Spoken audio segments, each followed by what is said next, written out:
Well, good afternoon, everyone. I'm sitting here with Deacon Chris Smith, and Deacon Chris is what we call a transitional deacon, and he arrived actually here not this past summer. Well, we're in the summer, right? We're not even in the summer right now, but he arrived last summer. He was ordained a transitional deacon last summer, and normally in the diocese, a guy who's studying locally, i.e. in Houston, will do his deacon year, and then he'll go back to the parish every couple of weeks.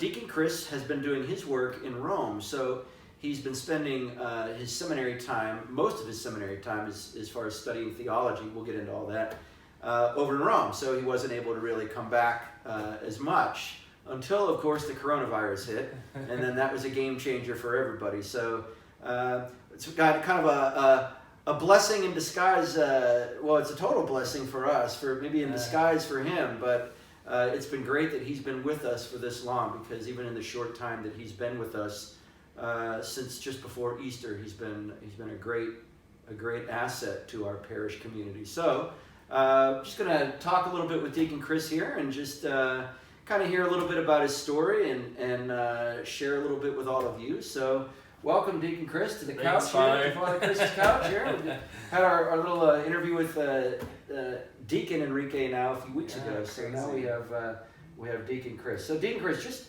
tell a little bit about your background, where you grew up, your family, sure, and all that good stuff. So go ahead. Yeah, thanks, Father. Thanks for welcoming me back. It has been good to be here at St. Joseph's before being ordained in like 2.5 weeks almost now as priesthood. So I guess for me, I'm originally from College Station, so both my parents still live there. I have 2 sisters. One's 3 years older, one's 3 years younger. Both of my sisters live in Dallas now. So I grew up, my home parish in College Station is St. Thomas Aquinas, and I just remember being an altar boy at St. Thomas Aquinas. I was a lector. I went to youth group and was really involved in the parish. But it was after my 8th grade year, actually, at St. Thomas Aquinas, I went on a youth conference. And at that youth conference, there was a time of adoration where they put the Eucharist in the monstrance and people adored Jesus in the Eucharist. And during that time, I just really encountered the Lord. And I think probably for the first time I can at least remember in a strong, profound way, encountered the Lord in that time of prayer. And during the end of that time of prayer, after just encountering him and knowing that he existed for real, just this small voice of Chris, follow me, and kind of hinting towards the priesthood in that voice. And so from that time on, I started going to church because I wanted to, not just because my parents forced me, but I wanted to make the faith my own, the Catholic faith my own. And that was nurtured even a little bit more. My senior year of high school, I got to go to World Youth Day in Germany. So I got to see World Youth Day happens every couple of years, where the young people of the world go to a certain country. That time it was in Germany. And they get to just encounter millions of other young Catholics from across the world and celebrate the faith, have Mass with the Pope. So it was pretty epic. And it also just solidified my Catholic faith of just loving being Catholic. And I had great priests at St. Thomas Aquinas growing up. Bishop Mulvey was there for a little bit, Michael Mulvey, Father Sam Hose, Father Dean Wilhelm, Father Michael O'Connor. So those were definitely influential priests that I could see being good men, good examples of how to be a priest of Jesus Christ. So after graduating high school, I decided to go to Texas A&M University. That's actually where I met you for the first time. That's right. Yeah. So just so y'all know, my first assignment out of the seminary was at Aggieland at St. Mary's College State, the student center at Texas A&M, and that's lots of students, obviously, and that's where I met Deacon Chris. So yeah. So just I studied business, and while I was there, dated a few women, thought maybe I was called to have a family and be married and have a business of some sort. But then there were also times where God was kind of tugging at my heart again of saying, no, I want you to be my priest. So there's this kind of going back and forth of not sure where God was calling me. So then after graduating Texas A&M, I went and served with NET Ministries, which stands for National Evangelization Teams. It's based out of St. Paul, Minnesota. We've had a parishioner that recently served with that ministry, Madison Lures. But anyways, while I was with NET, I just grew in my prayer life, grew in my faith life. And during that time, I learned more about who God was, and then also learned about who I was as God's son. And kind of the clouds were wiped away, where God's will for my life became more apparent, mostly just because I was praying more and I was learning more about him and learning more about myself. So I was with NET for 3 years, and during that time just found clarity that yes, this tug on my heart was God calling me to the priesthood. So I contacted Father Brian McMaster, who was the vocation director at the time, and applied to seminary, and then had 2 years of seminary formation in Dallas. So in Irving, that's where I met Deacon Enrique.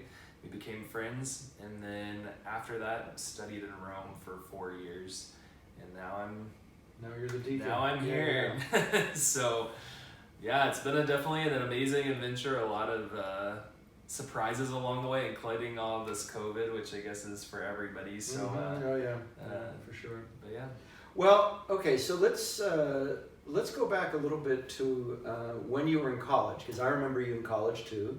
And for those of you who are out there, you're thinking about where to send your kids to school. I do. I'm a big admirer of Texas A&M University, the Catholic Center there. It's probably the most Catholic, non-Catholic school I've ever been to. So the student center is really great there. Can you talk a little bit about, because I know you mentioned that you were studying business there, and then you dated a little bit while you were there. Can you talk a little bit about where it is that your walk in the Lord maybe shifted gears a little bit from high school and then experiencing the scene at St. Mary's, and how that helped feed you and helped your discernment? Or can you walk us through a little bit with that? Sure. So definitely in college, and I think this is no matter where you go in the U.S., you're going to be presented with tons of young adults who are just wanting to experience that freedom from their families or in the college life. And so you do have a big choice. Are you going to choose to attend Mass? Are you going to choose to live out your faith on your own? Or are you going to stop and even leave the church during that time, which a lot of people do? I had the gift of having my older sister who was a senior at A&M when I was the freshman. And so through her guidance and through her mentorship, she encouraged me to get involved. So when I was at St. Mary's, I met a good group of friends, which is also important just to stay plugged into the faith, to have good community. And also just, it didn't help, there's a lot of beautiful Catholic women at St. Mary's. And so that's true, I can attest to that. So that just helped with like, oh, okay, this is where I could find a future spouse. So yeah, I enjoyed doing the service. I worked with retreat teams when I was at St. Mary's, just had a good group of solid friends from St. Mary's who I'm still friends with today. And just was growing a lot in my faith and growing a lot in Christian and Catholic manhood. And St. Mary's was a good catalyst for that. So, and I definitely loved A&M as well, all the culture and tradition and everything that happens on campus too. So I was brainwashed since a kid. Both my parents went to A&M, both my sisters, my brother-in-law.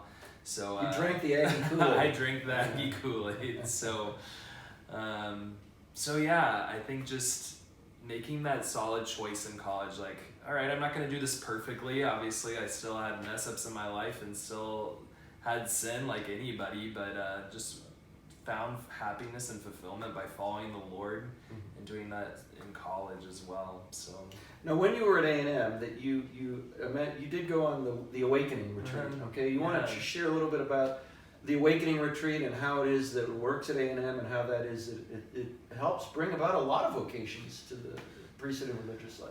Yeah, so Aggie Awakening, it's a retreat that happens 3 times a year at A&M, and it's kind of an initial evangelization is what we call it, so just a way to spark faith inside of people. So it's a way to just come and experience the Lord through times of prayer, through talks, through small groups, through the Mass, through the sacraments. So after going on that retreat, it definitely helped fan the flame of my faith, and then it helped me kind of springboard into the other ministries of St. Mary's, and helping to deepen my faith and continue to grow in it while I was there. Great. Yeah. Now, when you graduated, had you already thought about doing that, or was that something that came later? Can you walk us through kind of that transitional moment? Sure. So one thing, when I was graduating from A&M, most of my friends were engaged by then in my friend group. It's very common to get married right out of A&M and then start your family, you have a career already, and which is great for some people, but I just felt like I still was young and wanted to use my youth and not be tied down necessarily yet, not have a desk job or necessarily get married right away. I just wanted to go do something radical for the faith while I was still young and while I still could. And I had some friends who served with NET before coming to A&M and just heard about their experiences and just like, hey, maybe I'm not going to go be a missionary in Africa or in South America, but I can be a missionary in the United States and work with young people and tell them about the love of God here in my home country. So, so that kind of sparked it of wanting to do something radical for the faith and still doing that in the U.S. Great. Okay, so we made the decision now to go into NET. And NET is, I believe, in St. Paul, Minnesota? St. Paul, Minnesota, okay, yeah. so that's where they kind of do their training and kind of true. get everything situated like that. Okay, so you've arrived at NET. You're it's a 3-year commitment, I believe? 1 year commitment, but I did it for 3 years. Okay, it's a 1-year commitment. Yeah. Okay, so you make that 1-year commitment, and then talk a little bit about what NET is, and then how it is that you carried out what their mission. Sure. So NET's mission is to, I wonder if I can remember it off the top of my head, I should be able to, but it's to inspire young Catholics to love Christ and embrace the life of the church. Okay, and it stands for? National Evangelization Teams. Yeah. Okay. So every year about 150 young adults split up into 10 to 15 different teams and travel across the U.S. putting on these church retreats to try to reach young people, usually junior high and high school students, in order to have them start a relationship with Christ in the Catholic Church. And the cool thing about NET is, yes, those retreats are important, but they're more concerned about those 150 young adults who are serving with them, and they want to help form them to be disciples, so that later on they can be great disciples who are moms and dads, who are doctors or lawyers or teachers, or maybe religious sisters or priests. So they really try to help form during these 9 months, this 1 year of service, help you to have a prayer life by the time that you're done, help you to make sure that you know how to pray and that you know the faith, and that you recognize the importance of having good Christian community no matter where you are in the U.S. or in the world, as well as just seeing the beauty of the Catholic faith as well. So sure. You use the word disciple. You know, we hear that word disciple all through the gospel. In fact, every gospel when you're at Mass begins, Jesus said to his disciples, right? There's always that disciple. And sometimes I think with that word disciple, we tend to just think about the gospel. Oh, well, they were the ones who actually followed Jesus. And sometimes we don't think about ourselves as disciples. So I think you bring that up, and that's really cool. Talk a little bit about, I mean, you kind of already did articulate it, but maybe even a little bit more about what discipleship is. What is a disciple? And how is it that you felt like through your NET experiences, your identity as disciple deepened? Sure. So definitely a disciple is one who follows Jesus and his teachings. So like you said, we have the early disciples in Scripture, but all Christians Catholics are called to be disciples. And I think the first importance of a disciple is recognizing who are we and whose are we. So first, who is God? And then who are we as God's children, as his adopted children? So really starting off of looking like, first off, who is this God? Who is God, Father, Son, and Holy Spirit? And then who am I, his creature, his child? And that gives me great dignity and worth and also power in this world to know that I am a son of God. And then to recognize that everything flows from that identity and that relationship of who God is and who I am. And that flows into my daily life of how I interact with other people, how I choose to love or choose not to love. So yeah, I think that's a huge thing for discipleship, is really having a solid place, that identity and that relationship of who am I, and then also who God is. And then through that, that's how the relationship forms, the friendship between God and me, or God and you, is recognizing those identities and then talking with God as if we talk to a friend, or as if we're talking right now. Yeah, sure. Okay, so your identity as a disciple, obviously at A&M, it grew, it deepened. You could say maybe like you kind of took ownership of your faith because you were kind of distanced a little bit from your parents, which all college kids do, which is good and it's healthy. And now you've deepened a little bit more with in your time with NET. So walk us through okay, so you'd mentioned earlier on, like around 7th or 8th grade, right around that time, you felt the Lord kind of speaking to your heart, saying, "Follow me." And then they kind of, I wouldn't say they went underground, but maybe they just weren't as overt, Sure. you could say, during your college years. you're in net, you're deepening your discipleship, and now you have maybe a different understanding of the Lord, because now you're an adult, and you're approaching the Lord differently. So how was it that the Lord spoke to your heart and invited you to consider seminary as an adult now? Sure. So definitely there was a seminarian actually that was helping out with a small group that I was a part of during Ned's training, and he's actually a Texas Aggie as well. His name's Father Brian Park. He's a priest of St. Paul, Minnesota, the Archdiocese of St. Paul, Minnesota. And he just said, Chris, like, could you see yourself being a priest? Could you see yourself baptizing babies and being in the confessional and celebrating Mass? And I was like, I can. Like, I could see myself doing that. So it was almost like I was trying too hard to wait for God to hit me over the head with a answer to my question of what is my vocation, or for him to have something fall from heaven to tell me I should be a priest. So just having that conversation with him just planted this seed of like, no, I could see myself doing this. And so then just bringing that to prayer of like, all right, Lord, these are the desires of my heart and what I think I'd like to do in life, and the way that I could help people, and the way that I could serve you in your church. And so when I bring it to prayer, then there'd be a peace that would come and a joy. And sometimes there'd be nerves or a fear, because I'd be like, I wouldn't be able to have kids anymore. I wouldn't have a wife. And those are things that the Lord kind of reveals to you of sacrifices you can make for him, but that there still can be happiness and fulfillment even without those things. So I think in all this too, Father, it's so important that a lot of times I can get caught up in the moment of like, what am I doing to become a disciple? But it's so important is that we receive faith, that we receive grace to be able to be formed into a disciple. So it's God who's the one that's acting, and we cooperate with that action, I think, for sure. So as I've looked back now on my life, as I'm getting close to ordination, I've just seen where, oh yeah, this is what God was acting, God was initiating with me. And it's just cool to kind of see those dots starting to connect to where he's led me today. Yeah, sure. You know, when I was at A&M, the pastor he's now Bishop David Conderla.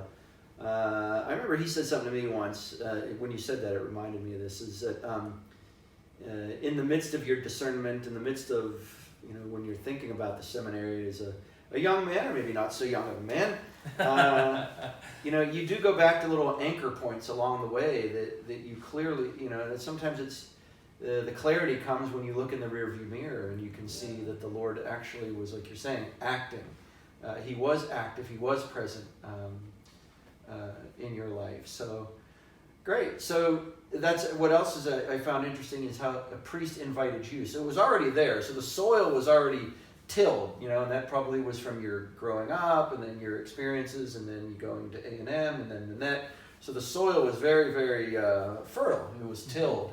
So now it just took that invitation, and it sounds like that priest's invitation to you, well, that might have been kind of the hook, maybe that really kind of got you in. Okay, so you have that conversation with the priest, and then I know you mentioned before that you contacted the vocation director. So at what point did you contact the vocation director? Had you already finished that, or were you about to finish it, and then you were pretty sure? Can you tell us a little bit about that? Sure. So I started my first year with Ned is when I was like, all right, is this what I'm supposed to do or not? And it took another year for me to just realize. So one cool thing with Ned is you're staying in good Catholic families' houses, or sometimes you stay with priests in their rectories when you're traveling. So it was a good year of research for vocation too. So like I got to see, this is an awesome Catholic family living out the vocation of marriage, and then this is an awesome priest who's living out his vocation as a priest. So it was just really good for me to kind of research and put myself in their shoes for a full year as I was continuing to kind of wrestle with this for a little bit. So at the end of my second year with Ned, I was pretty sure I was called to go to seminary, but I was still growing so much with the organization of being able to work with many different types of people. So growing in what we call probably pastoral ministry skills, of how to care for someone, how to work with someone one-on-one, how to work as a team. So those were maybe things that I might not have learned in seminary necessarily. So I just felt like I was in a good place. I was still growing. So I decided to stay one more year with Net, and then at the end of my third year, it was time to move on. So I think my last year when I was in Minnesota, there were 7 months of snow. Oh, wow. So I took that as also like, okay, I'm sick of all this snow, time to get back to Texas. And so yeah, I entered seminary, and at first, whenever I was able to say, all right, I'm applying to seminary, it was just really freeing to be able to start telling my family and my friends about that, and just to say, all right, I have confidence that this is the step I'm supposed to take. And whenever I did that, it was just really freeing to be able to say that. Yeah, that's a powerful word, freeing. Yeah. You know, I think that's always a sign of the Holy Spirit. You know, remember what the Lord says in the gospel: you will know the truth, and the truth will set you free. Right? Yeah. So, knowing the truth of God's plan for our life is not. I mean, it can be difficult sometimes, a discernment, but I think when you act, like you said earlier, with what God provides to you, and that freedom comes, that's a very good confirming sign that you're at least making the right decision at this juncture, at this moment in time. And I think too, Father, sometimes, especially how I'm wired at, like you're saying, in this particular time, I think that's God, what he wants from us is to say yes today to him, you know, and say yes to this step, and then say yes in the next step. So when I said yes to seminary, it wasn't putting a collar on me. Right, you know, right, that was 7 years ago that I was saying, all right, I'm going to take this one step, Lord, and see if this is where you're calling me. Sure. And then now I've taken hundreds of steps, and now I'm about to be ordained. Yeah, there you go. Hundreds of yeses. And for anybody listening, you know, especially those of you who are married or you're in a serious relationship and you're contemplating marriage, you know, the first date you had with your spouse or your girlfriend, you didn't say, okay, I'm marrying this person. You know, I mean, some might feel that way, some might get that way, but you know, it takes process, it takes time, and this kind of thing. So, yeah, and I think that's very true, that God just wants you to say yes to the thing He has right in front of you, and just be faithful to that. Yeah. And if you're faithful to that, He's going to open another door for you, and then you go through that, and then you're faithful to that. And you know what's interesting, Deacon Chris, is you're going to find that too after ordination, is that you go through your time, not just in pastoral ministry, but as a parochial vicar, and then eventually a pastor, and then different things, different ways in which you can see the parish grow, all of that. So I think that is so true, that just be faithful to what the Lord puts in front of you this day. You know, just like the psalmist says, today, if you hear the voice of the Lord, harden not your hearts. You know, not your whole life, just today. Just take it one day at a time. So, Amen. All right. So the today at the time was okay. It's time to enter seminary. You felt very free, and then you went. Kind of go a little bit about when you went up to the seminary in Dallas. It's called Holy Trinity Seminary, and you take. I did it too. I went to the same place, and you take classes at the University of Dallas. Do you remember like your first day arriving at the seminary? Like, wow, this is real. This is happening. Like how was that? Do you remember that very well, or? Yeah, it was definitely weird. So I had been out of college 3 years. You were a little longer, but it was weird because seminary's kind of like going back to college again. So, and even sometimes the guys entering are 18 years old. Right. So I guess I was probably 24, so 25. So not too much older, but still it was a little bit of a weird feeling of like, well, I'm going back into college almost. But there was also an excitement of being able to study theology and philosophy. I hadn't studied that before since I'd studied business.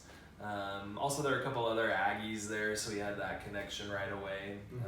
Will Rooney entered the same time as me, and he was friends with my younger sister, so I already had a connection there. So yeah, there was an excitement. There was a little bit of nerves entering for the first time, but overall excitement for sure.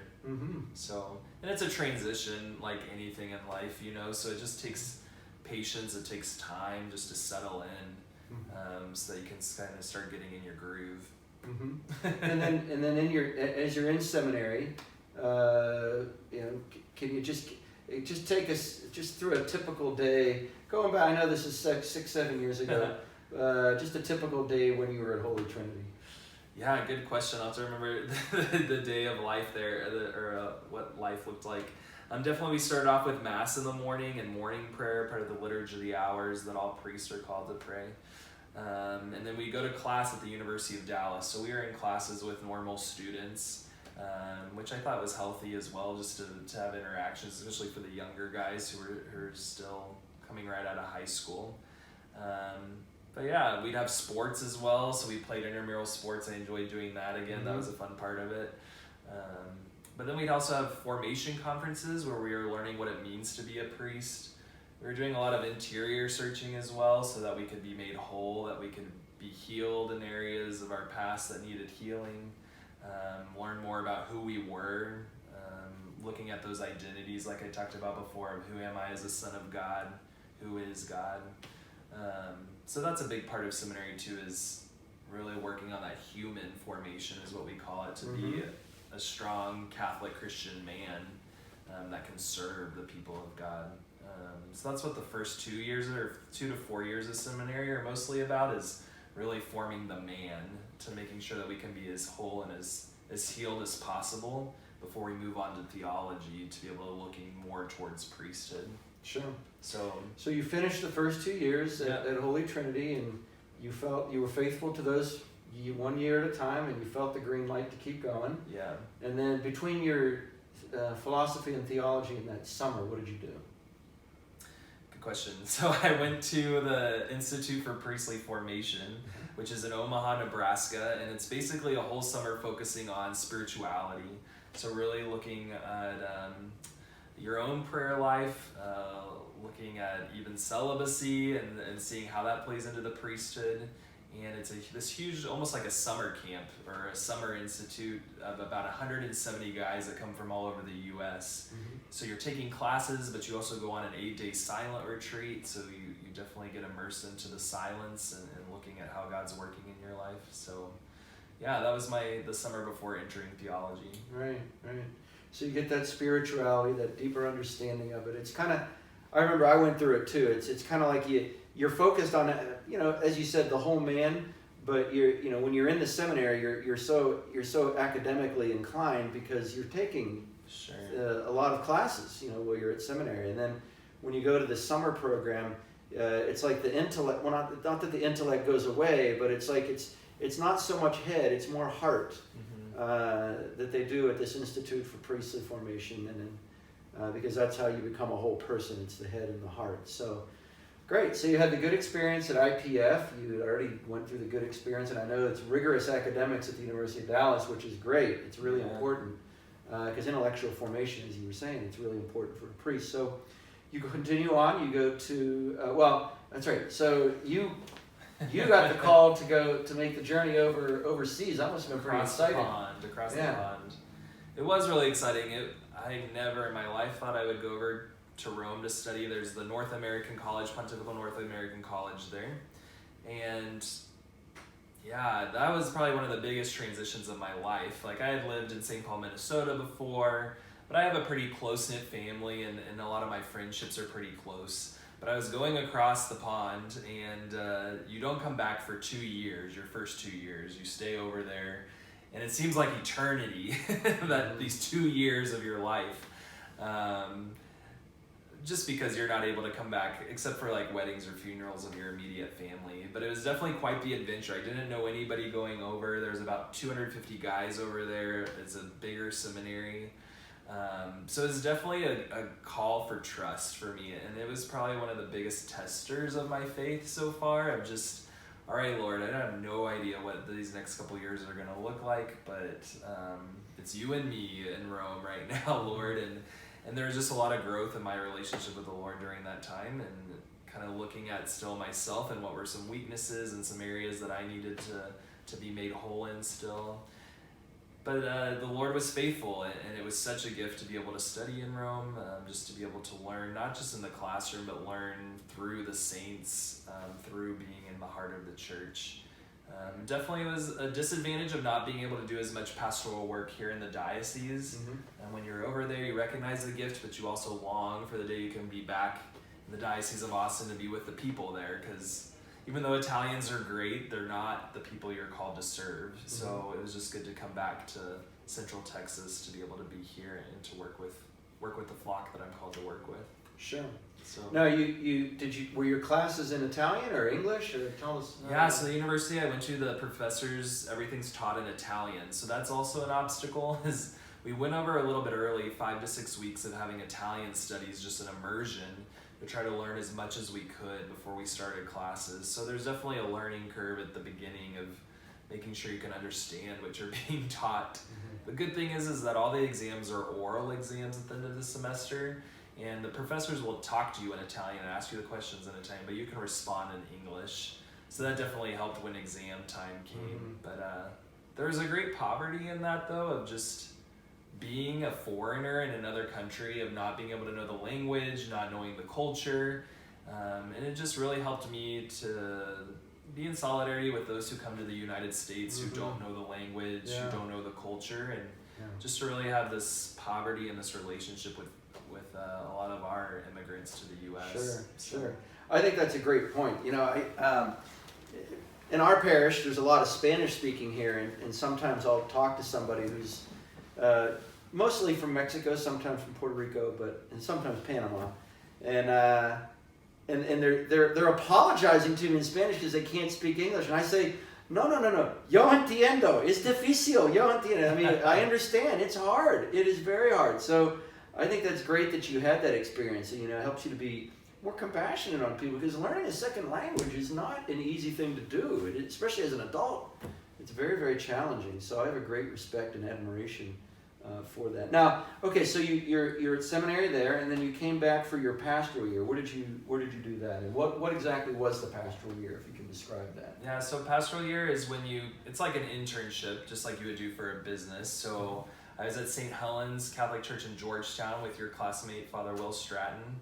So anyways, I just got to live in the parish for an entire year, kind of like Miguel Flores did here at St. Joseph's or Enrique Sada. So got to be involved with the ministries and be with the people. So it was just a really good way to reconnect myself to Austin Diocese after being away for a couple of years, and just to be home with the people of God who I'd be serving.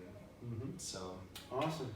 So then you went back after your pastoral year back to Rome, and you spent a year there with continued academic work, and then you came back last year, correct? And yeah, and I think during that time, Father, you visited Rome, and I remember we got to have pizza. That's right. Yeah, we went to that really, really good restaurant.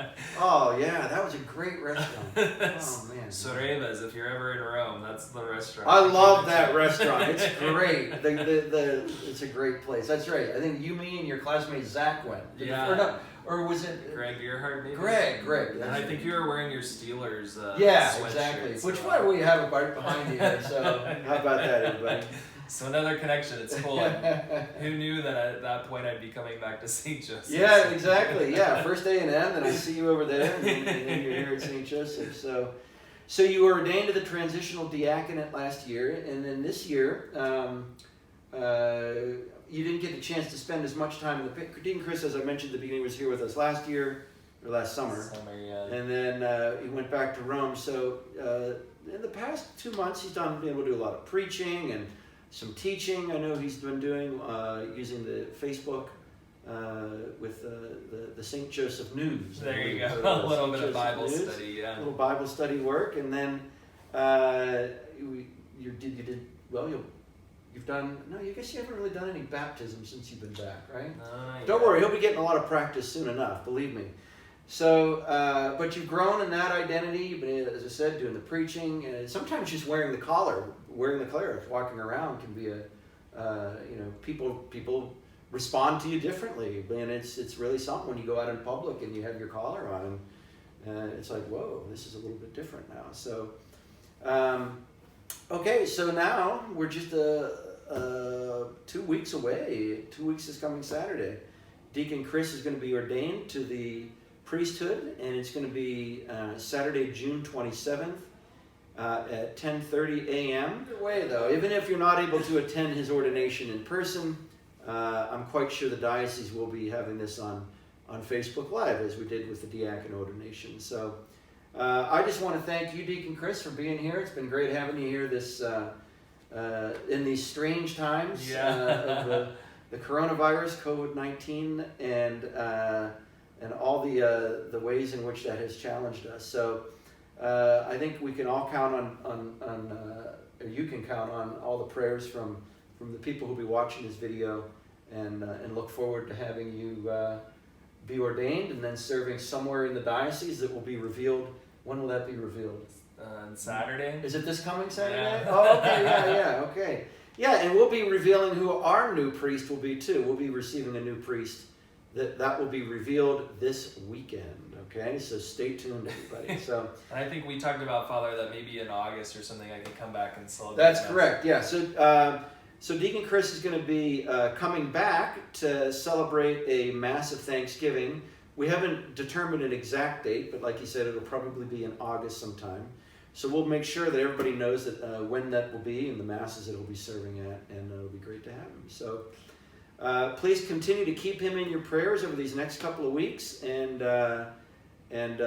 if you're able to make it to the ordination, great. If not, please tune in on Facebook Live. So thanks again, Deacon Chris. Appreciate it, Father. And I'm glad you're able to share a little bit about your story with everyone here. So please be assured of all those great prayers, okay? Thanks. Appreciate it, Father. All right, God bless. y'all.